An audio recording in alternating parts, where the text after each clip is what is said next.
गुजरात के वडोदरा में महानगर पालिका चुनाव को लेकर सरगर्मी तेज हो रही है। वार्ड नंबर 10 से कांग्रेस उम्मीदवारों ने आज अकोटा पश्चिम मामलतदार कार्यालय पहुंचकर अपना नामांकन दाखिल किया। वडोदरा के गोत्री क्षेत्र से कांग्रेस के उम्मीदवारों ने अपने समर्थकों के साथ अकोटा स्थित पश्चिम मामलतदार कार्यालय पहुंचकर नामांकन फॉर्म भरा। इस दौरान उम्मीदवारों ने कहा कि भाजपा शासन में क्षेत्र की समस्याओं का समाधान नहीं हुआ है। उम्मीदवार हार्दिक आमोदिया और दक्षय पटेल समेत सभी प्रत्याशियों ने भरोसा दिलाया कि अगर उन्हें मौका मिला तो वार्ड नंबर 10 की हर समस्या का समाधान किया जाएगा और क्षेत्र के विकास के लिए काम किया जाएगा। પાર્ટીએ જવાબદારી આજે મારી ઉંમર 35 વર્ષની છે, યુવા નેતા તરીકે આજે મારી પર જવાબદારી મૂકી છે।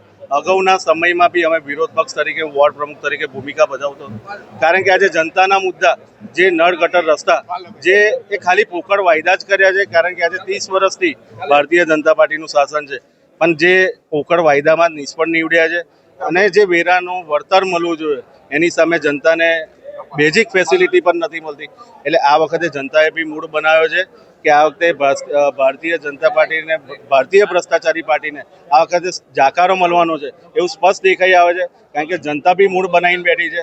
આ વખતે કોંગ્રેસના 4 ઉમેદવારો વિજય બનશે એવું સ્પષ્ટ દેખાઈ આવ્યું છે। પાર્ટીએ ટિકિટ આપી છે, પાર્ટીના મોવડી મંડળનો અને શહેર પ્રમુખ પૃથ્વીભાઈનો ખૂબ ખૂબ આભાર છે।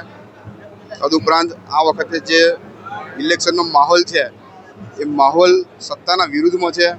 સત્તાના વિરુદ્ધમાં જે પાણીના સમસ્યાઓ છે કે સફાઈ, સ્ટ્રીટ લાઇટના જે પ્રશ્નો છે એના વિરુદ્ધમાં આ વખતે માહોલ છે અને આ વખતે અમે કોઈને હરાવવા નથી આવ્યા, પણ અમે જનતાને જીતાડવા માટે આવ્યા છે।